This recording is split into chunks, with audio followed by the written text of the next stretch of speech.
जीवन में हम बहुत से रोगों से लड़ते हैं जिनमें कुछ शारीरिक और कुछ मानसिक होते हैं। शारीरिक रोगों को तो हम मॉडर्न टेक्नोलॉजी से ठीक कर सकते हैं, पर मानसिक रोग इतने सूक्ष्म होते हैं कि जिनका पता हमें नहीं चल पाता, और जब पता चलता भी है तो बहुत देर हो चुकी होती है। मानसिक रोगों में काम, क्रोध, लोभ, मोह, ईर्ष्या, अभिमान इतने खतरनाक रोग हैं जो हमारे मन और शरीर को धीरे धीरे अंदर से खोखला कर देते हैं। इनके ऊपर आज हम डिस्कस करेंगे। क्रोध एक ऐसा सूक्ष्म रोग है, यदि हमने इसे समझ लिया या इसे अपने जीवन से दूर कर दिया तो आपकी जिंदगी खुशियों से भर जाएगी।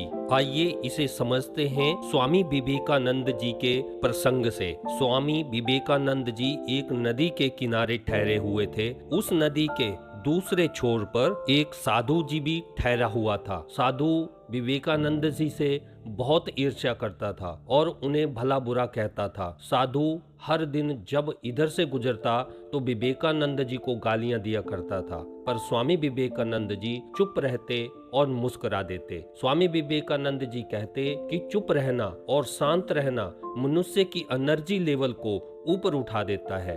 एक दिन स्वामी जी के पास फलों की टोकरी लेकर कुछ लोग पधारे।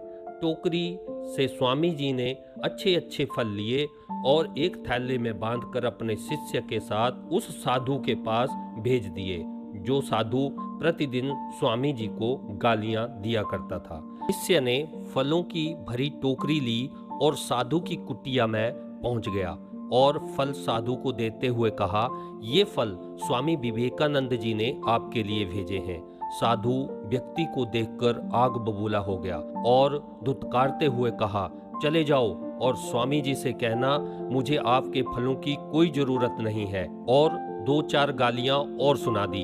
शिष्य फलों की पोटली लेकर स्वामी जी के पास पहुंच गए और सारी बात स्वामी जी को बताई।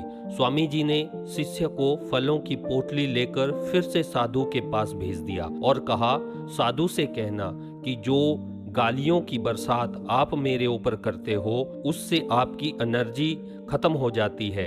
आप इन फलों को खाइए, इससे आपको शक्ति मिलेगी और आप अच्छे से हमारे ऊपर गालियों की अमृत वर्षा कर पाओगे। शिष्य ने फलों की पोटली ली और फिर साधु की कुटिया पर पहुंच गया और साधु से यही शब्द बोले। शिष्य की बात सुनकर साधु के पांव के नीचे से जमीन खिसक गई। वह कुटिया से बाहर निकला और दौड़ते हुआ स्वामी जी के चरणों पर गिर पड़ा।